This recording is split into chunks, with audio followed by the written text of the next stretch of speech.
6 months later, I ended up becoming the superintendent of that whole company.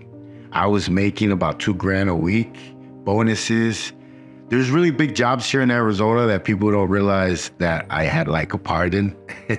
4th Avenue Jail, I did all the lights at the 4th Avenue Jail. I did half of the parking lot lights at the Cardinal Stadium.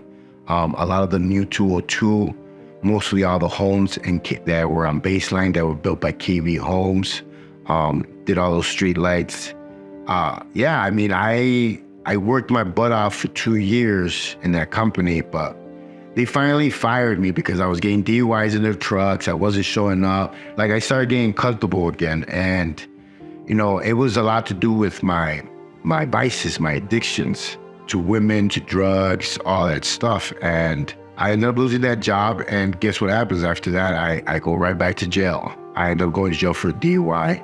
So, you know, after that, I got out and I'm like, okay, so what do I do now? And, you know, I started hanging out more and more at the strip clubs again. And I started slowly again. I started getting weed back in, you know, sent into to Mexico and sending it up. And I started getting greedy again. And I was like, well, I can make more, you know, let's bring in some coke now. And yeah, it all went down the drain and I ended up getting caught.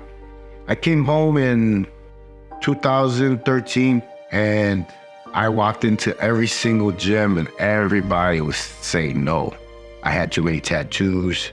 And this is before like the whole prison trend came in, because I want to say that the whole prison trend came in at like 2015, 2016, maybe 2016, because when I came home in 2013, if you guys go back, I actually have a really old YouTube video account that I started making videos. I kind of felt that that's the way that everything was gonna go. And I started getting on YouTube, believe it or not. I have some old videos up there. I figured I was gonna be the baddest trainer I could be, right? But that wasn't aligned with everything else that I had going on. Like, I didn't know how to have a healthy relationship. I was addicted to drinking. I was addicted to drugs. And every time I would have my highs of making low, picking up clients, just doing my thing, you know, killing it in the business, then I would go celebrate. That celebration would turn into either jail time or me not showing up, you know. So that was a disaster. Those 2 years that I was out, I did everything that I said I was gonna do. Like, I built my own gym. I became successful as a trainer. I made my mark pretty much. But I wasn't able to keep it because I was so damaged, and so I just had too many vices, you know? So I ended up getting sent back to prison. And as most of you guys know, I got sent to Victimville, really bad place. Then I ended up in Lompoc, and I came home in 2017.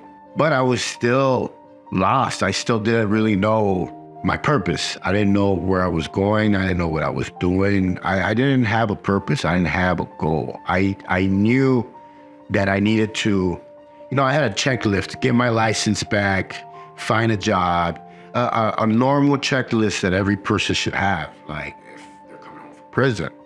But I wasn't doing anything to fix me.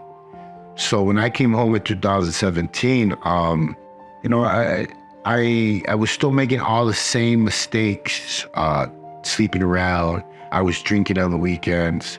Nothing was aligned with my goals. Nothing was aligned with the way that I was living. Nothing. So everything was chaos, everything. Was I making money? Yes, I was making money, but I was living in the ghetto because I couldn't get nowhere else to get to rent to me. And I was spending all my money, so I really couldn't even afford to live anywhere nice. It wasn't until I got on my knees and really gave everything to God that my life changed so much. I don't want to try to explain what happened to me that day or what I felt, because there's just no explaining it. All the guilt, everything that I had been carrying around for years kind of just got removed from me. And everything started to make sense. I don't know if that makes any sense to you guys, but everything started to make sense of what I've been through, the people that I've met, the people that have come into my life, the people that hurt me, the people that helped me, just everything. Everything started to make sense and everything started to align.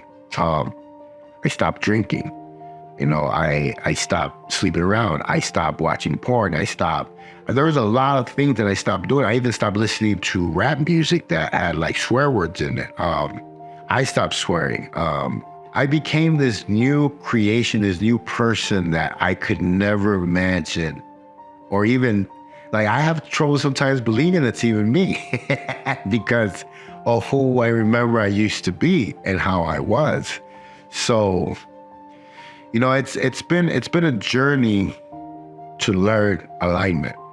It's been a big journey, but today I must say that my life is aligned with my goals and my purpose. And, that was highlighted yesterday when we were at the women's prison doing our fitness class. We do a class there once a week to the women in prison, close custody, and what they call the problem child, the troublemaker. Just to go into the prison and to be able to share my life with those women inmates, just helps me see that I'm right where I need to be, right where God wants me to be. And the best part is that I get to do that with my wife.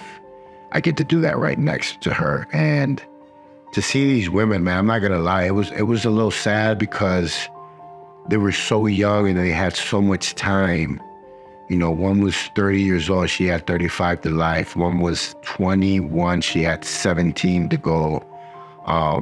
It was just really sad, but at the same time, I know what they're feeling. I know what they're thinking. I know what they're going through. I sat there in that chair before. So this is huge for me to be able to go back and give back and teach them that there is a better way to even live in there, even in prison.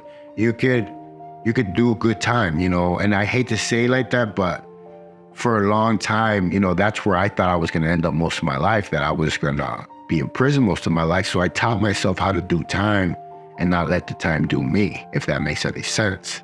But it took my breath away to see the happiness and just to see them smile and the questions and how alive they were about it. And also to see my wife in the mix doing it too, But like I said, it took a life journey to find that alignment in my life.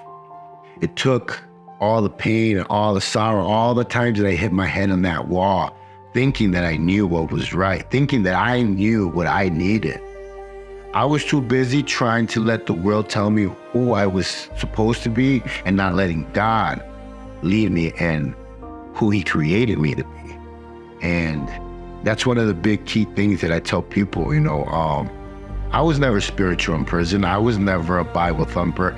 I went to church. I went to pray when I needed money or I was in trouble, or I needed some help, but it was never from the heart how it is now. Now it's a everyday thing that I do. I get on my knees, I pray, I ask them, I cry, I feel guilty. I tell them about everything that I've done wrong, how I came short yesterday.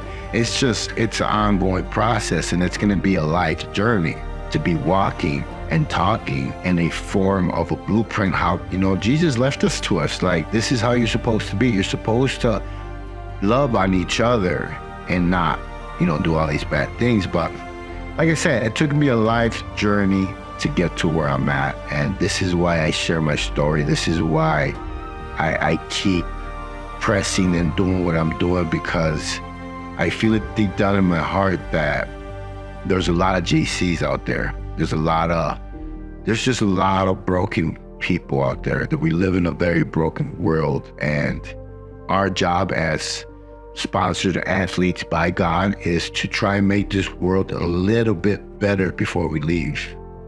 And I have this strength and this hope and this faith that I am doing what He wants me to do. And I have so much joy in my heart, so much trust, something I never had before, that it just makes it worth the while, and it makes it worth the trip. And yeah,